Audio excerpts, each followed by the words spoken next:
Why is Gurdjieff's teaching not developing as perhaps he would have hoped?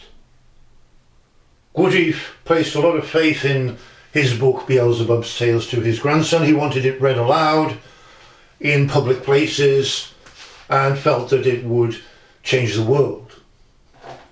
And I can't help but say that if this had happened, it would have changed the world. It will change the world. It's a possibility. It just has to be read aloud in the proper manner, using the punctuation as a guide as to when to pause whilst reading a very simple, practical instruction. Pause at each point of punctuation when you're reading it, and you can pause for as long as you like. And the book becomes very easy to read and very easy to, in inverted commas, understand, although Gurdjieff never uses the term understand.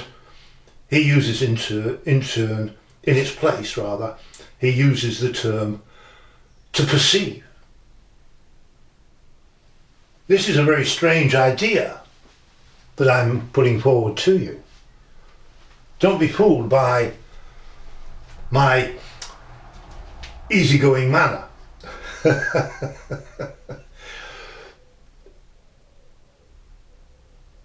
You will have heard of formatory thinking.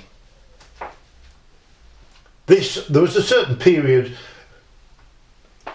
from the Gurdjieff tradition when whatever you said about Gurdjieff, whatever you said about Ouspensky, whatever you said about this teaching, that's just formatory thinking. So it was impossible to criticise, to comment upon, to analyse in any way, shall I say aloud, as is necessary. It was impossible to comment upon Gurdjieff's teaching, upon Ouspensky's teaching, or any aspect of this teaching. This was just formatory thinking. But when we start to look at where in the book In Search of the Miraculous by Ouspensky, where is there anything about formatory thinking that Gurdjieff has said? When we look at Beelzebub's Tales to his grandson, Gurdjieff's own writings, surely there must be something about formatory thinking. Like everything that is in the Gurdjieff tradition, we have to look in Beelzebub's Tales to his grandson, and there we will find details about this teaching, about this tradition, won't we? If you talk about buffers, look in Beelzebub's Tales to his grandson, of course you will know what they are. Identification, look in Beelzebub's Tales to his grandson, you'll know what it means. Considering outwardly, look in Beelzebub's Tales to his grandson, you'll know what it means. Gurdjieff will explain it there, of course, won't he? Considering inwardly, look in Beelzebub's Tales to his grandson. Self-remembering. It's all explained in detail, isn't it, in Beelzebub's Tales to his grandson. Self-observation. Gurdjieff tacks on to the end of Beelzebub's Tales to his grandson a lecture or talk he gave in 1924. Because having written the whole book Beelzebub's Tales to his grandson, it seems he's forgotten to mention self-observation, the most important thing in his teaching. In 1924, Gurdjieff said, self-observation is enough in the beginning, do not try anything else. Self-observation is enough for several years. But where in Beelzebub's Tales to his grandson is self-observation? Everything that is in the Gurdjieff tradition. When you look at Gurdjieff's own writings, a book that is very exact, he write what he want to say. He write what he want to say. Every time you look in Beelzebub, it's not there. Nothing from the Gurdjieff tradition is in Beelzebub's Tales to his grandson. So what are we talking about?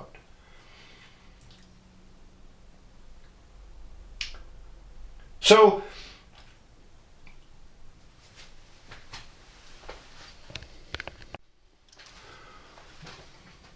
why is Gurdjieff's teaching not developing? And I think the answer is in Gurdjieff's teaching itself, the actual teaching from Beelzebub's Tales to his grandson, because he says we are living in a false self, a false conscious mind. We have two consciousnesses having nothing in common.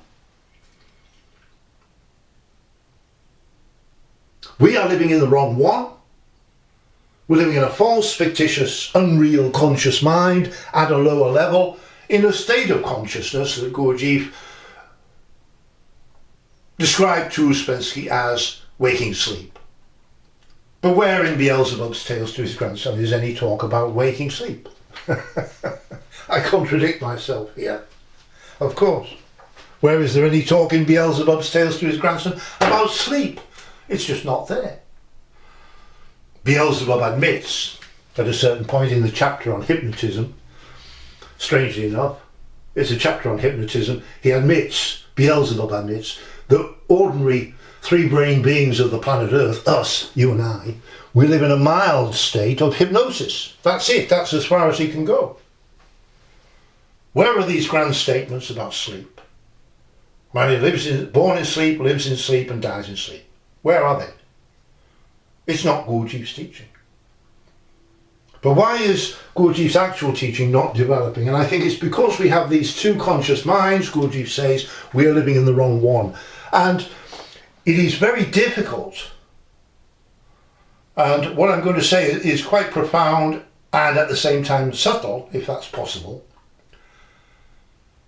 That we are living in the false conscious mind, and therefore those aspects of the world that register with us, that have labels on them, that have like luggage labels tied to them so we know what they are, don't include the elements of Gurdjieff's teaching. The elements of Gurdjieff's actual teaching in Beelzebub's Tales to His Grandson relate to our true conscious mind, which remains in us. Gurdjieff writes, and Beelzebub says, it remains in us in an isolated state. It doesn't have the higher energies, higher hydrogens. I'm going to contradict myself again. I'm talking about higher hydrogens. Where in Beelzebub's Tales to His Grandson is there any talk about higher hydrogens or carbons or oxygens and nitrogens? Where is all this? It's just not there. But let's go back to what I'm saying. We have a true conscious mind which remains in us. It remains in us in an isolated state because it lacks the energies as fuel for its manifestation, for its activity, and certainly for its development. And Gurdjieff's teaching is not developing because everything that we encounter and everything that we can think about in our ordinary false, fictitious and unreal conscious mind, in our ordinary mind, in terms of our life, in our society, everything that we can think about has a label, a luggage label attached to it. And written on that luggage label is what it is. But the elements of Gurdjieff's teaching don't have labels on them. The labels have not been established and are certainly not part of our ordinary life because they are just part of our true conscious mind existing in us in an isolated state. So it doesn't register with us. We might experience them occasionally, as Gurdjieff says, about consciousness of self. Occasionally we have these moments of consciousness of self, moments of self-remembering, but we don't differentiate them as ordinary men and women from our ordinary state of consciousness, waking sleep. We don't differentiate these things. So we don't realise that we have this true conscious mind in us and that at times it approaches nearer to us and we have moments, short periods, because we lack the energy for these, but short periods of consciousness of self. We don't distinguish this, we don't differentiate this from our ordinary state. But Gurdjieff presents this to Ouspensky, for example, in the book In Search of the Miraculous, if you read it carefully, to show that we do have a true conscious mind with a state of consciousness appropriate to it, consciousness of self, which we experience as our true conscious mind approaches closer to us, as it enters or starts to enter the arena. Now, of course, we can't change waking sleep into consciousness of self, which is Ouspensky's teaching, which is the Gurdjieff tradition. This is absolute nonsense. What Gurdjieff actually says is we have two conscious minds having nothing in common. Our ordinary, false, fictitious and unreal conscious mind at the lower level, where everything that we encounter has a luggage label attached to it telling us what it is. This is very convenient, so we don't actually have to think about anything because the label's on it. This is in a state of waking sleep. The state of consciousness, not a consciousness, but not like a conscious mind, something you stick your fingers in, but a state of consciousness coming from that conscious mind and appropriate to that conscious mind, waking sleep for the ordinary man. And our true conscious mind, something real, something you can stick your fingers in, something that needs energy to operate, this has a state of consciousness, something different, state of consciousness of self.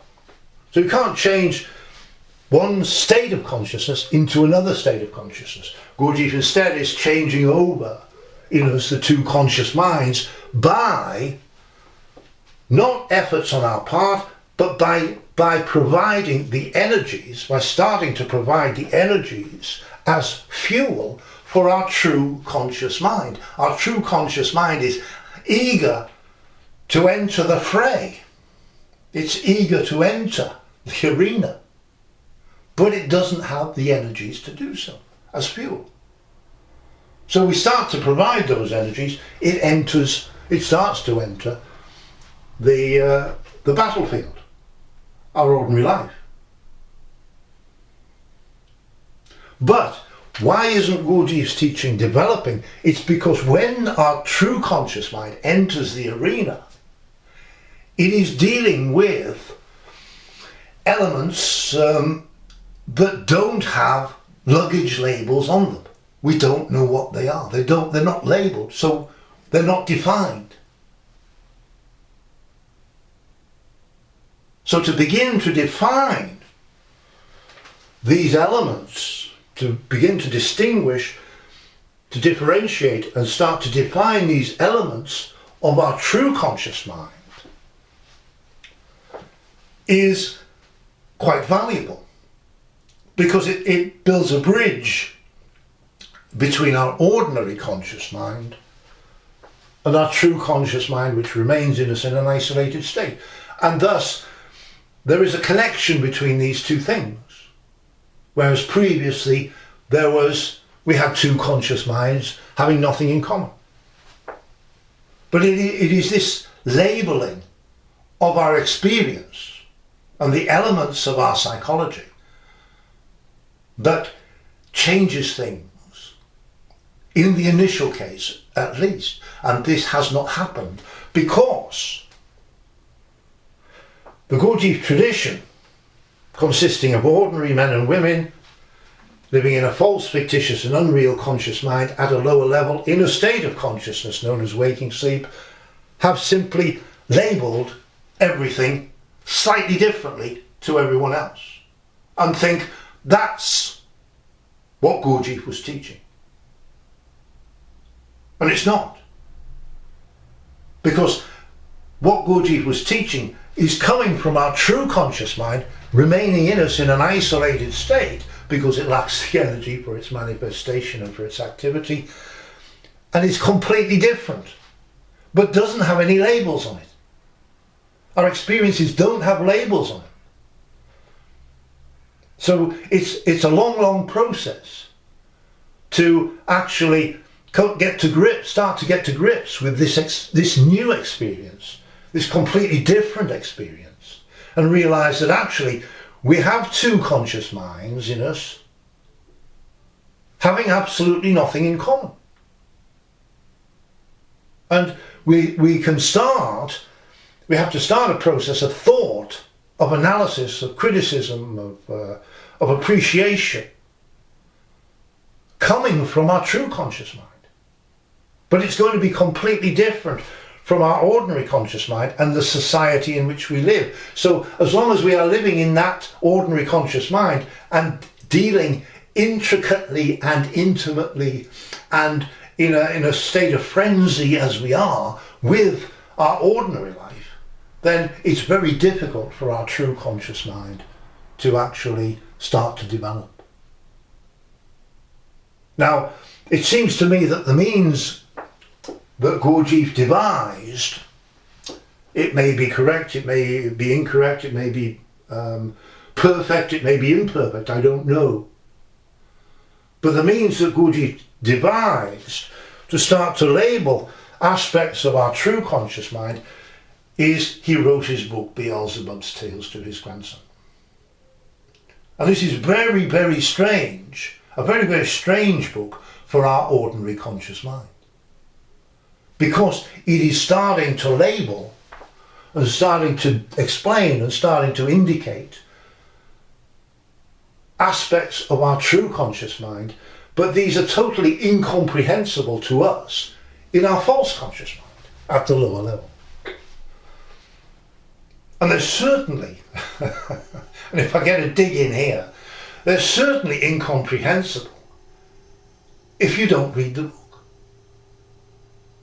So this is a book to be read aloud using the punctuation as a guide as to when to pause whilst you are reading, and it's actually a very easy and enjoyable book to read in this way.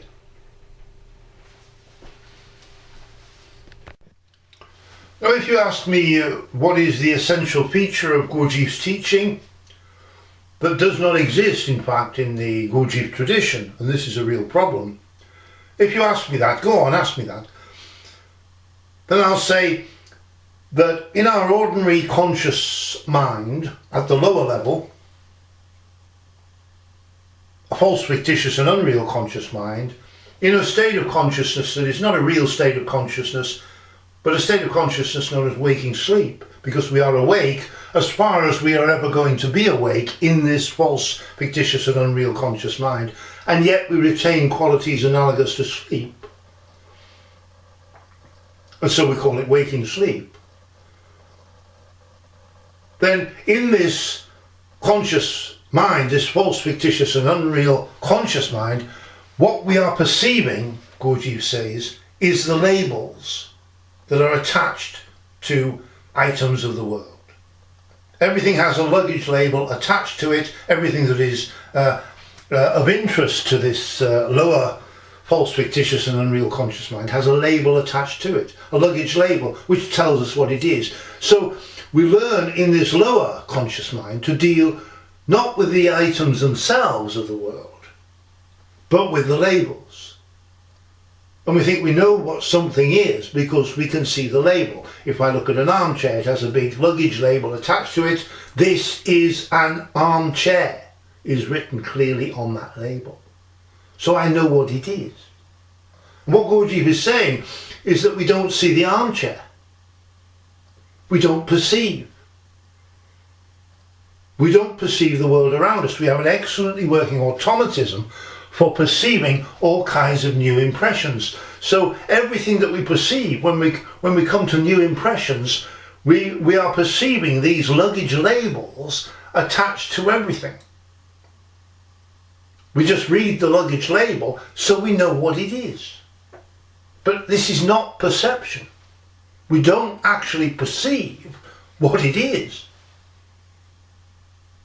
We can imagine a situation where we change all the labels on everything. So I see an armchair and it's written there that it's a spoon.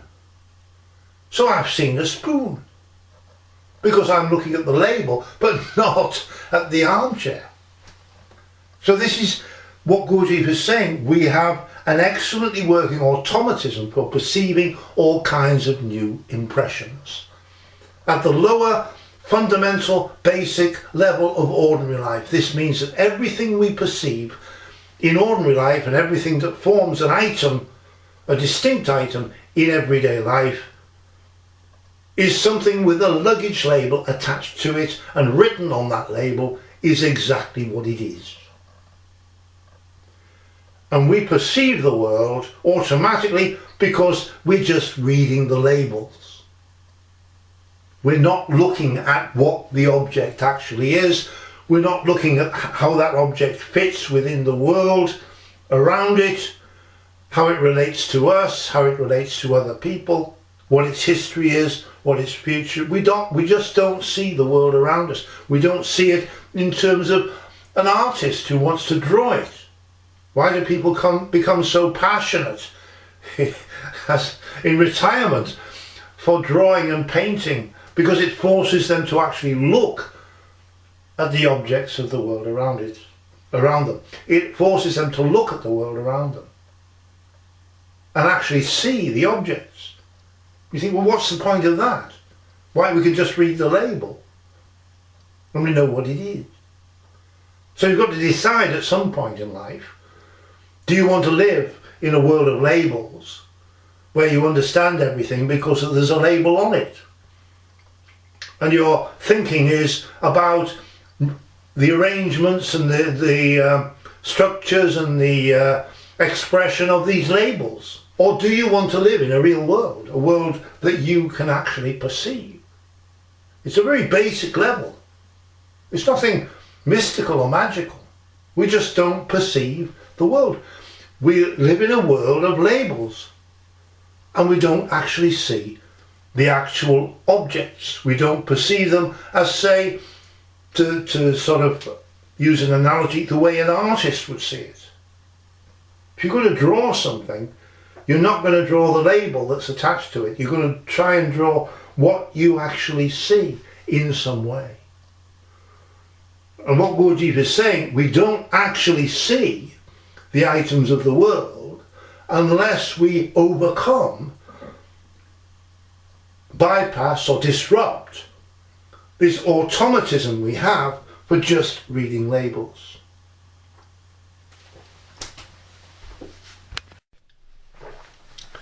There is a polarity in us, and what this means is there are two different locations, essentially, in the mind. One of them deals very easily and slickly with the world because it just looks at the labels attached to everything that we perceive, everything that we experience. We just have a big label, a luggage label attached to it. Written on this in capital letters is exactly what it is. And we just read the labels. We don't actually perceive anything in the world. We just read the labels.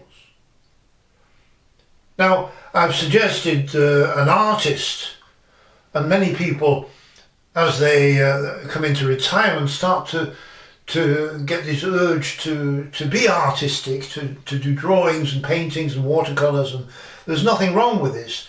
And but it is an indication of a dissatisfaction, of a failure to develop in a different area. Not just reading labels, but actually seeing what is there in front of us. Actually looking at things. Actually looking at what does it look like? How does the light catch it? What's its shape? What's its form? What's its colour? The infinite varieties of colour that we can see, and so on. Actually perceive things.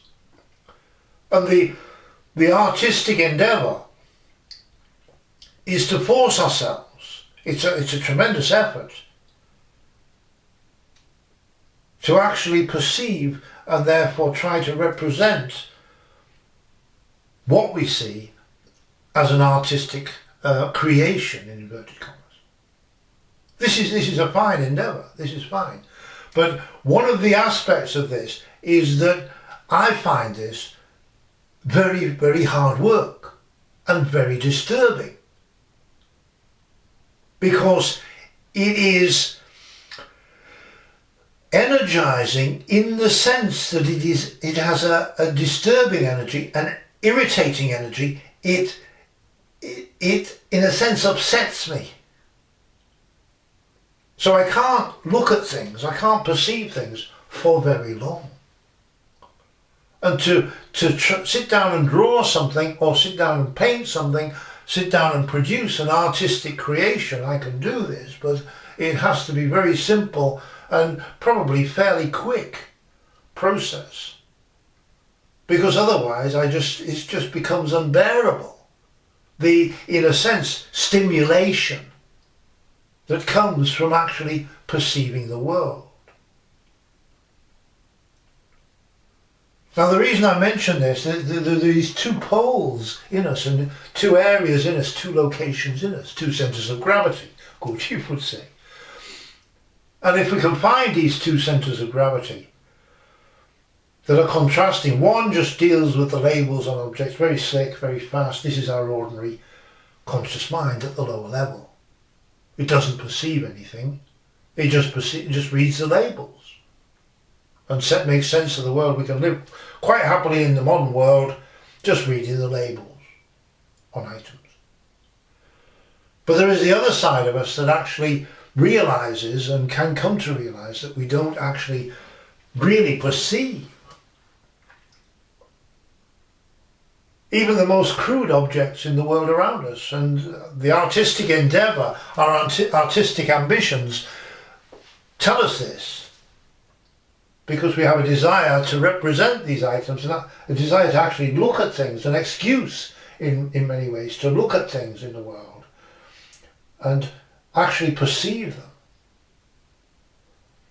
But what I'm suggesting here is that when we do this, when we actually look at things in the world and perceive them in the manner of an artist, it might be visually, of course, which is a predominant sense in me, for example, or it might be in terms of sounds for the musician, for the artist in that area, then it's the only word I can really use for me, from my experience, is it's very irritating. There's a build-up of energies that becomes distinctly irritating. And this leads us into the book Beelzebub's Tales to His Grandson. This is what Gurdjieff was writing about. When he speaks about, are you ready for this? When he speaks about our custom of making sacrificial offerings of 1 and 2 brain beings to our gods. And you can look at me and you think, what the hell are you talking about, Mike? What on earth are you talking about? Where is this in the Gurdjieff tradition? And I'll say, well, sod the Gurdjieff tradition. This is what Gurdjieff writes about. He devotes at least three major chapters of Beelzebub's Tales to His Grandson, his own book. Very exact, he write what he say. To the custom, our custom, of making sacrificial offerings of 1 and 2 brain beings to our gods. And he's writing this in the 1920s in France, in the Western world, in the civilized world, our custom of making sacrificial offerings of 1 and 2 brain beings to our gods. Well, what the hell is he talking about? You haven't read this book because you're still talking about the Gurdjieff tradition. All the things in the Gurdjieff tradition that are actually not very exact things that Gurdjieff said, because he didn't even write about them.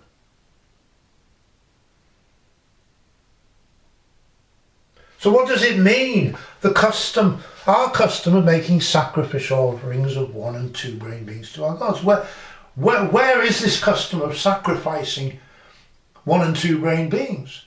Where is it in the Western world? It hasn't entered my life in its overt form. I don't know anything about sacrificing animals to our gods, because I've been brought up in the Western world, British, English, and that's my life. Where is the custom of making sacrificial offerings of 1 and 2 brain beings to our gods? Well, it's here, because what Gurdjieff is saying is that the difficulties that arise when we start to actually perceive the world is that this perception produces energies in us that are damned irritating. They annoy us, they're unbearable. And so we get rid of them. we stop them. We cut them off. And we have means of doing this which allow us to do this without us actually knowing what we're doing, because what we're doing doesn't have a label on it. So we just get rid of them. And this keeps us calm. This keeps us peaceful. We can go back to just reading the labels, which is what we like to do. So the custom of making sacrificial offerings of one and two brain beings to our gods occurs when we actually start to perceive the world. We start to acquire energies of a more intense character, which are bloody irritating to our self-calm. And so we get rid of them, and we have techniques to get rid of them. This is what Gurdjieff was leading up to when he spoke about you can try to struggle with the habit of immediately manifesting when you experience an unpleasant emotion. He was talking about this habit which hides, it masks, it prevents us from seeing what we are doing. It prevents us from seeing that on every occasion where we start to get a bit irritated, where things threaten us, threaten our calm, threaten the fact that we just read the labels on things, once this happens, we destroy those energies. And we hide the fact behind this habit of immediately manifesting when we experience an unpleasant emotion. So the teaching on negative emotions has nothing to do with negativity, negative emotions. It was the beginning that Gurdjieff gave, the beginning, as Ouspensky says, but did not complete these teachings. Ouspensky completed these teachings in a completely different direction. Gurdjieff began these teachings to start to show how we hide from ourselves our custom of making sacrificial offerings of one and two brain beings to our gods. What he wrote about in his actual writing, this is Gurdjieff's teaching, that whenever we start to actually acquire energies, as we should, from perception, new impressions coming from perception, we destroy those energies to our gods, because our God, the gods that we have, the God of self-calming. We have to keep ourselves calm, and we go back to just reading the labels. And this is what Gurdjieff's teaching is about. Gurdjieff writes about these descents of Beelzebub concerning our custom of making sacrificial offerings of one and two brain beings to our gods. This is what he writes, this is his teaching. Where is this in the Gurdjieff tradition? It's not there. But this is what he's teaching. What does it mean? First of all, it's a descent. So where do you descend from? He's coming from above. This is a teaching from above. He's descending to the planet Earth to try to stop this custom of making sacrificial offerings of one and two brain beings to our gods. Try to stop destroying these higher energies, these irritating energies, these energizing energies that come from perception. We stop it, we kill them off, we sacrifice them to the God of self-calming. We don't know anything about this because there is no label attached to this. But this is what we're doing. And Gurdjieff is saying through Beelzebub, descending from above to tell us, stop doing this. Try to stop doing this. See that you're doing this. Try to stop doing this. And start to perceive instead of just reading the labels. You can live your life just reading the labels. It's fine. You'll probably be very successful. But at the end of the day, you're just reading labels. If you want to develop genuinely, or start to develop, or approach the possibility of developing as a genuine individual with some future, then you've got to deal with this custom of making sacrificial offerings of 1 and 2 brain beings to your gods. And your gods are the gods of self-calming.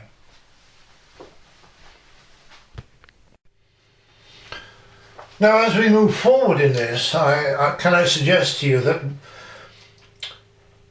the custom of making sacrificial offerings of 1 and 2 brain beings to our gods, and I mention this again at the risk of alienating you, and you will distance yourself from what I'm saying as a result, but at the risk of that, let me say this, that the reason our perceptions, genuine perceptions, for example, and I've mentioned attempts to draw or to paint, which require us to genuinely look at the world, the reason they become irritating, the reason they become disturbing,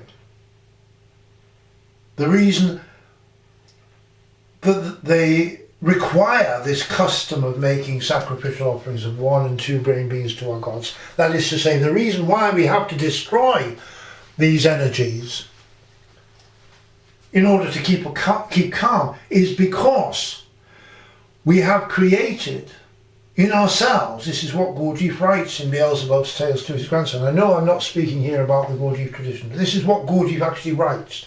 We have created, we live in the abnormal external conditions of ordinary being existence established by us ourselves. We create this consciousness, this ordinary consciousness at a lower level, which its purpose is to deal with the world automatically in terms of the labels upon the items of the world. So that when we try to do something else, we actually create in this false conscious mind more intense energies, higher hydrogens in the Gurdjieff tradition. Let's stick with the Gurdjieff tradition, or let's at least refer to it, because there are valuable things in it.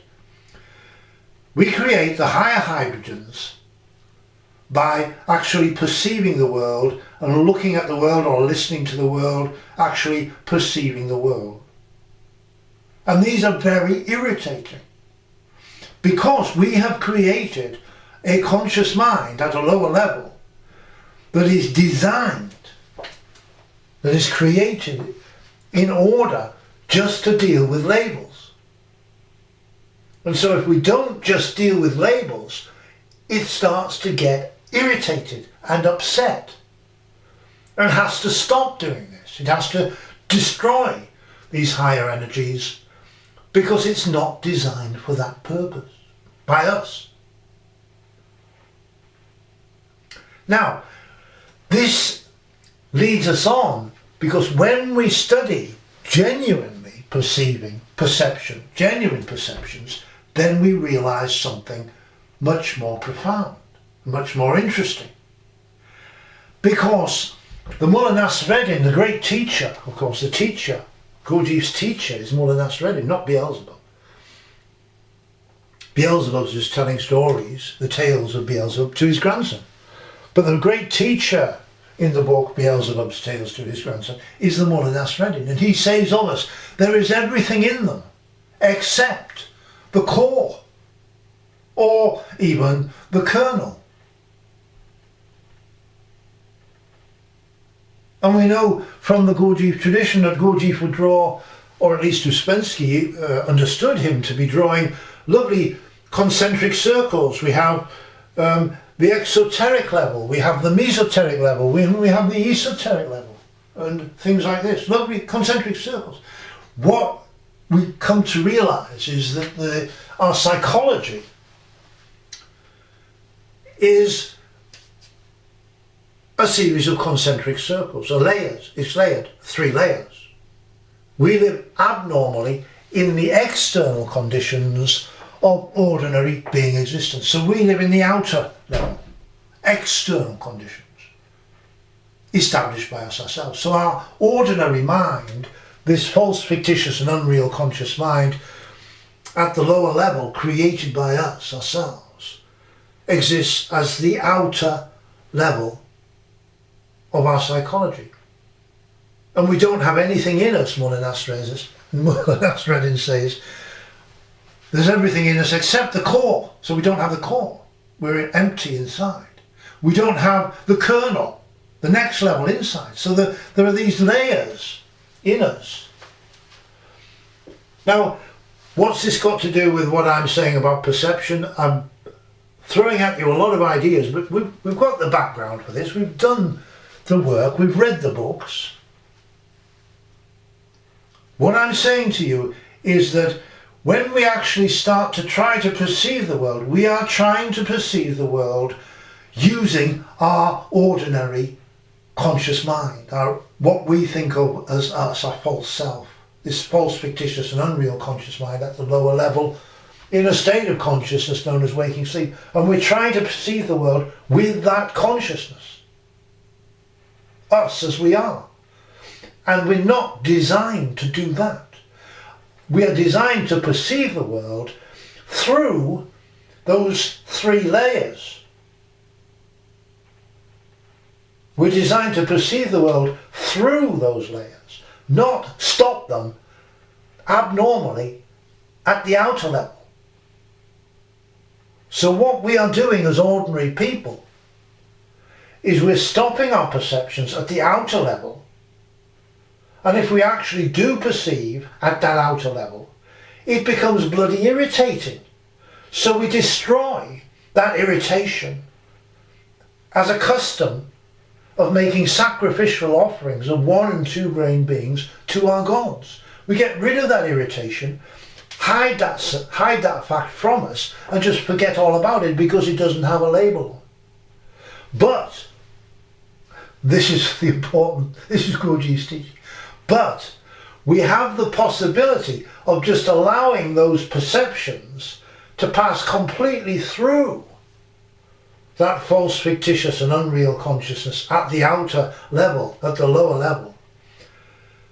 And it will pass through that consciousness to what is within that, the core, and will pass through the core to the kernel. And then we receive those perceptions, do, re, mi, as we should. The fact that we require this custom of making sacrificial offerings of 1 and 2 brain beings to our gods, we require this because we are trying to trap those perceptions into and restrain them and constrain them into our ordinary conscious mind at this external or lower level. Stop doing that.